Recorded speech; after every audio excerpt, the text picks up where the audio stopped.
This is Busted Pencils, fully leaded education talk. Here are your hosts, Dr. Tim Slecker and Dr. Johnny Lupinacci, educated educators talking education. Yep. You know what it is. It's Busted Pencils, fully leaded education talk. Educated educators talking education. Class is definitely in session. Dr. Johnny Lupinacci, Jess, Johnny, how you doing first? Hey, I'm doing great, Tim. I mean, the sun is shining. We had a little bit of like what I call sprinter. It was almost spring and then it felt very wintry, but the sun is back out, and we are back teaching. We had spring break on our campus last week. So things were slow and quiet while the kids were off partying. But now they're back. And so my future teachers are going at it full steam ahead this week. And class is in session, Tim. So I'm excited about today's topic because guess what we are talking about in class this week? How to teach history and social studies like civics, geography, all that great stuff, and how to include AI as part of that process. So always excited to continue that conversation, not to bury the lead here, but I'm gonna, because you're going to introduce our guy in a minute, and I'm excited for today. Yeah, absolutely. Jess, how you doing? I'm doing really well. We're definitely also having some sprinter here. We had a couple days of like 65 degrees and it was just glorious. And then Wisconsin did its Wisconsin thing and we got 5 inches of snow. And today we've got freezing rain. So, Wow. But I don't know. I love this time of year where you don't really know what the weather is going to be and you just keep the whole wardrobe accessible and you take it one day at a time. How you doing, Tim? Well, people watching on the YouTube, you can see, yeah, I'm in a different location. I'm in Pennsylvania at my parents' house, and my goodness, 75 degrees right now, getting up to 80 degrees today. So it's like, talk about sprinter. How about sprummer or something here that's already happening?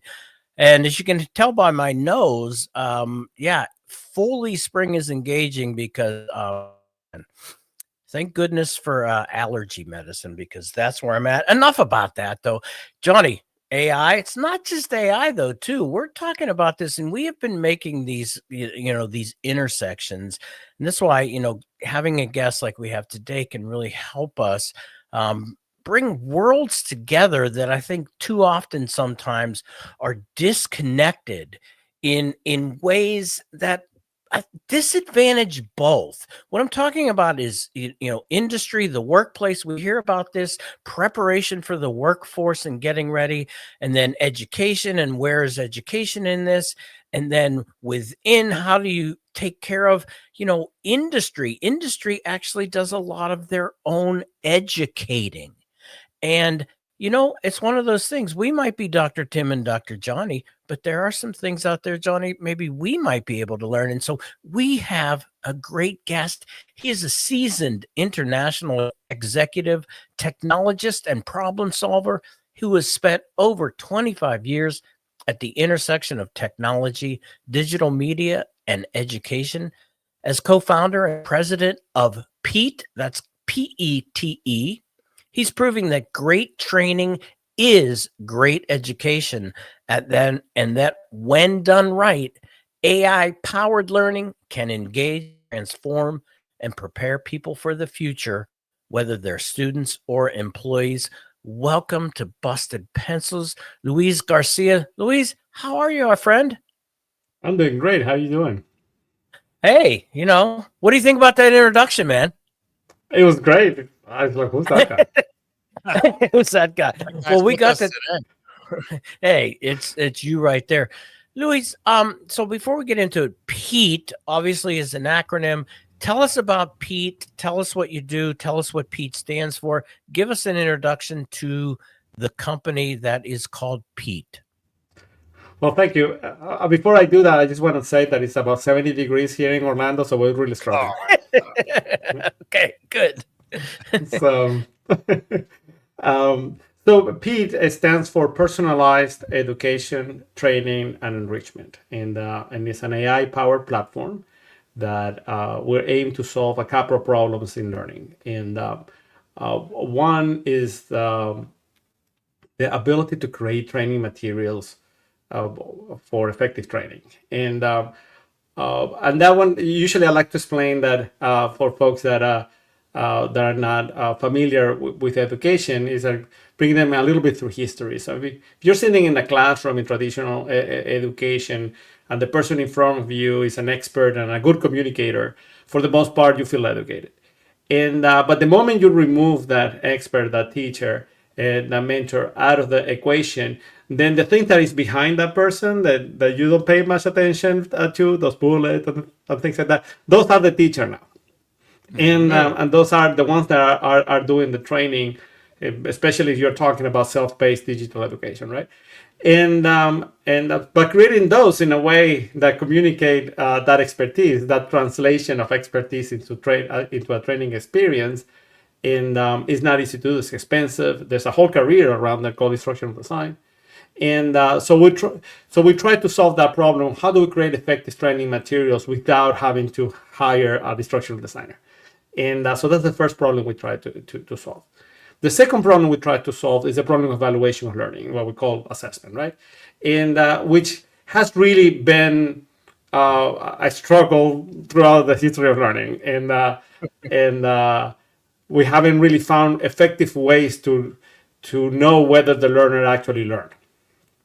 And someone at some point invented tests as a more effective way for the teacher to evaluate, and not necessarily for the student to claim their case of whether or not they mastered the material.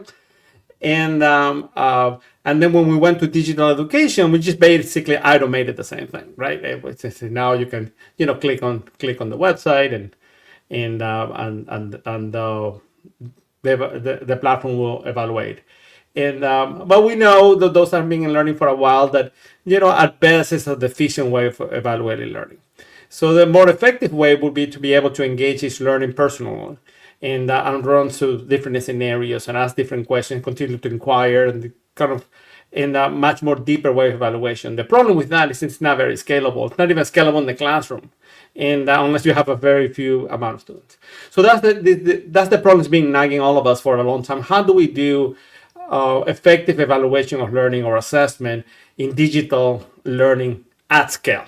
When in a class you're not going to have 2 or 3 people or even 40 people, but you could have 200.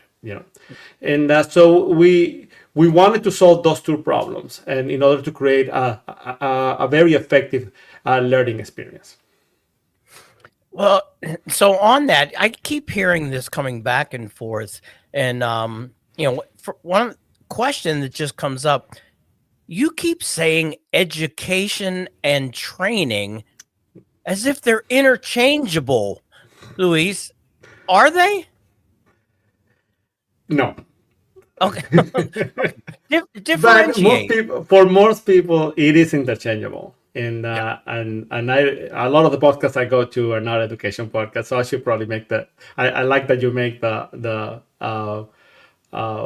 comment, and because it is different. Most of the learning that happens in the workplace is training, and most of the learning that happens in traditional education institutions is education. And the difference for me, and I don't have a PhD in education, I will say, but it's my observation the last 20 years, is that the difference has to do kind of the cognitive level that requires the problem solving, right? And training is more about following steps. Do this, don't do that, and follow it in this fashion, in this sequence, and there's not really thinking behind it, and there's no reasoning.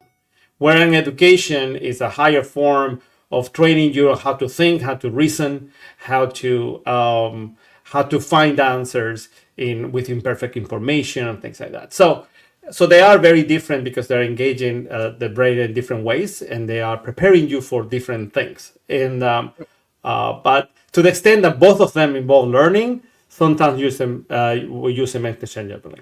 Is that a fair answer? You guys are the experts. Yeah, I love Johnny, that. you jump in.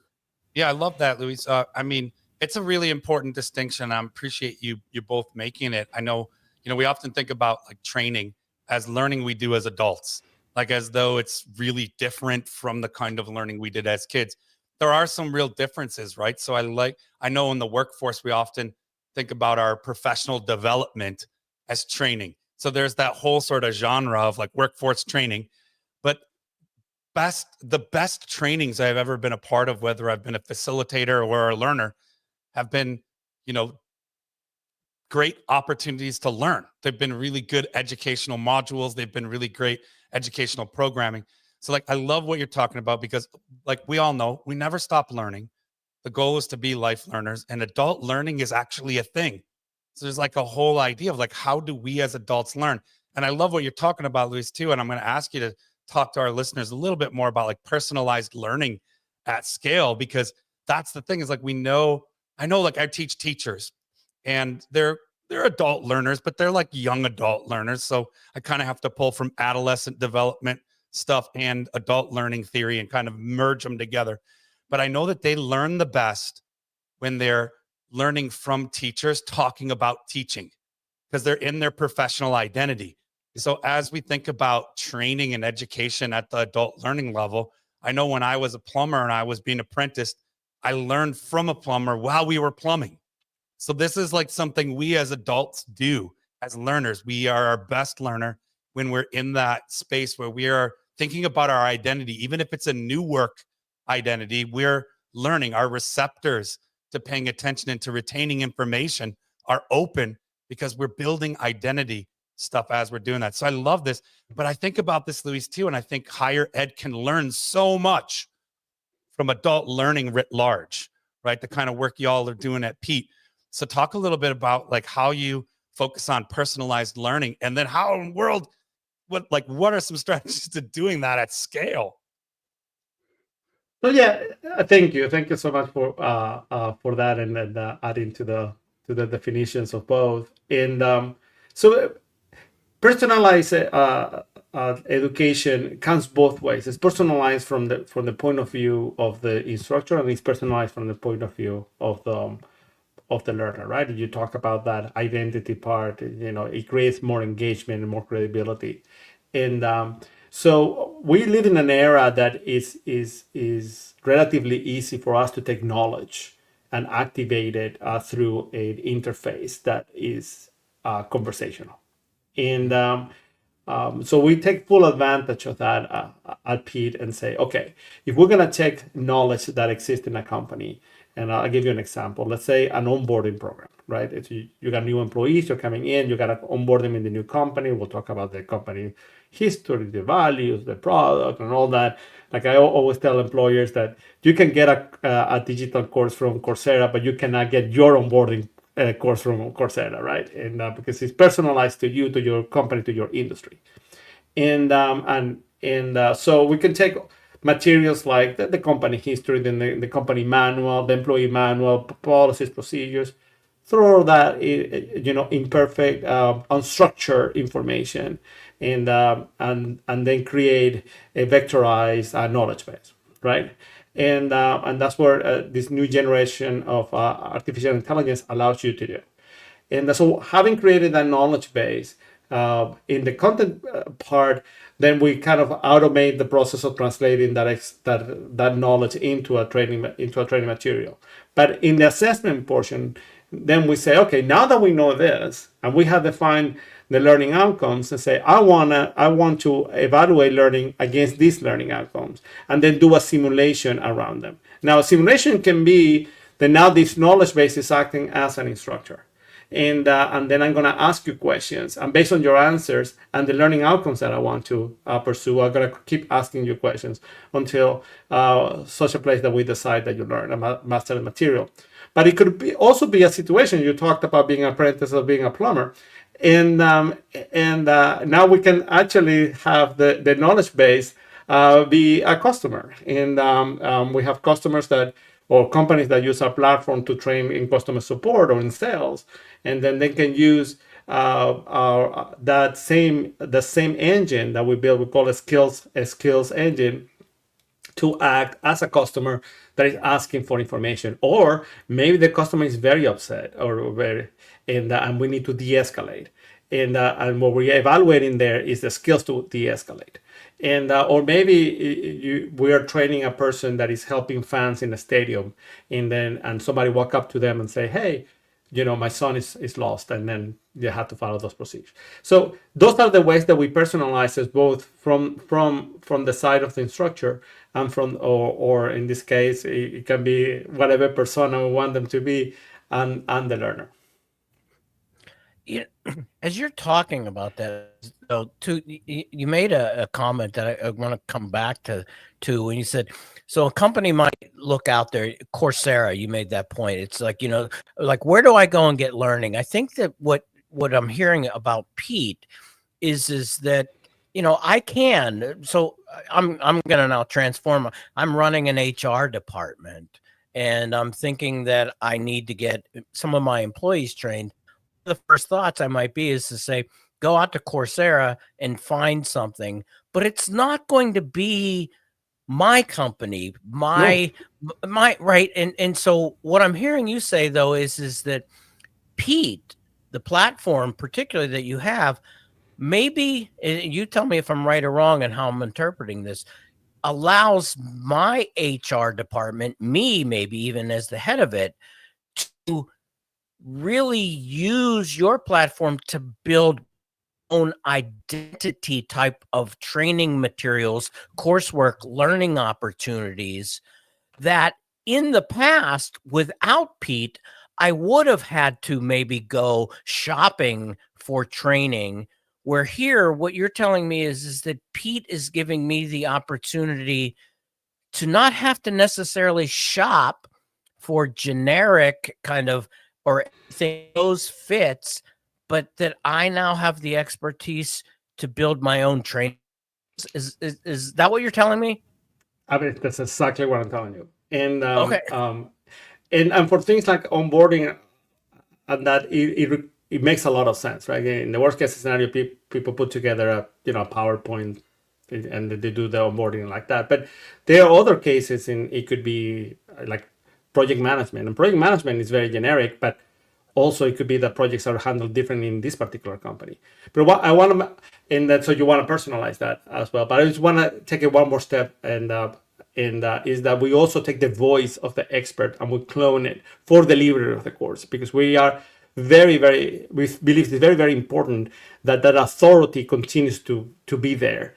And even if it's not the actual voice of the person, but it still is the voice of the person. And so we not only is the text that is delivered, but also the experience of being multimodal, of listening from the actual expert of the topic. See, Johnny, and this is what's giving me these thoughts now too about AI coming into, in broadest sense, the way we talk about it is that we, teachers would, quote, have to go out and find materials, right? Do our best to supplement the curriculum, even build the curriculum.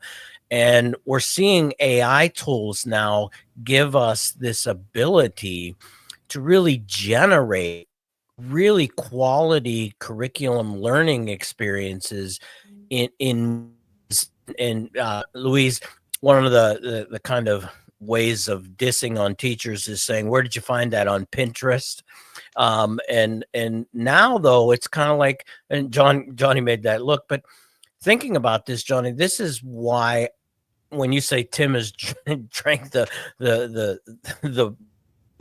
of the church of AI, I'm looking at this and hearing this saying this empowers teachers to personalize their curriculum for them as the instructor, and then them as their learners, those kids out in front of them, in ways that you just couldn't do before. John, Yeah, Tim. respond, man. Yeah, Tim, I got you. I think maybe cut in and out a little bit there, but I think the listeners and Luis and I got the gist of it.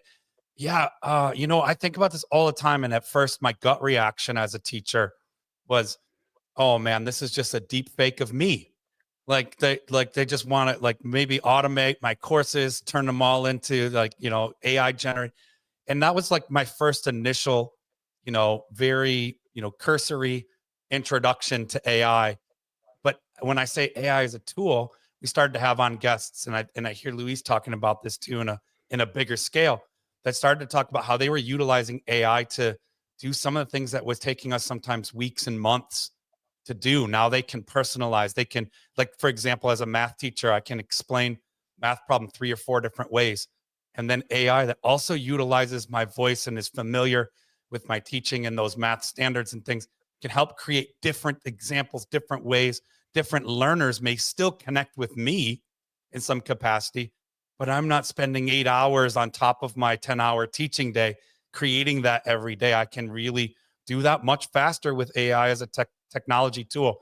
So I love hearing that this is happening at scale for adult learners in industry all over. And my dream, Tim, and Luis is probably with us on that, is that these moments are bringing us all together to learn from one another, where we're saying, hey, what's happening out there in industry? You know, I'll share a little bit of some of my favorite teachers, some of my family members who are also teachers, left teaching. We talk about teacher exodus, Tim, on this show a lot.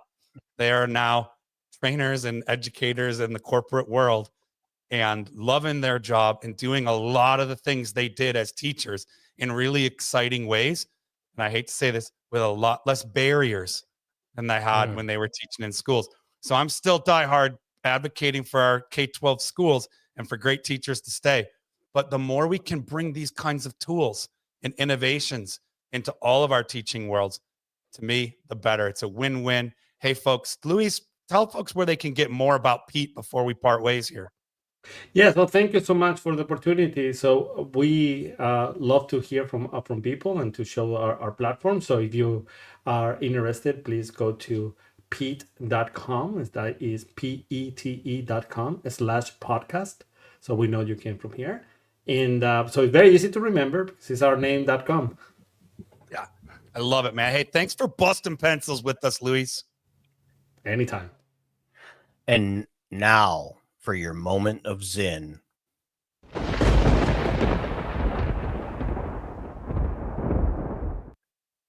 It is the citizenry rather than the government that is the ultimate source of power and the locomotive that pulls the train of government in the direction of equality and justice.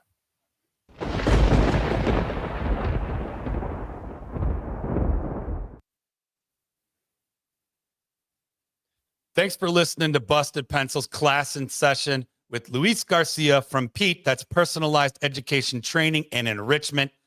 And thank you for grabbing podcasts like this one and other special Busted Pencils content on Apple Podcasts, Spotify, and of course, you can find it on the Civic Media website or go to bustedpencils.com. Don't forget, though, you can find free throws and face-offs on Friday, and you can catch Busted Pencils at 3 p.m. Central Time across all the Civic Media network stations for an hour of your favorite blue-collar scholars, Tim and Johnny, and keep busting pencils.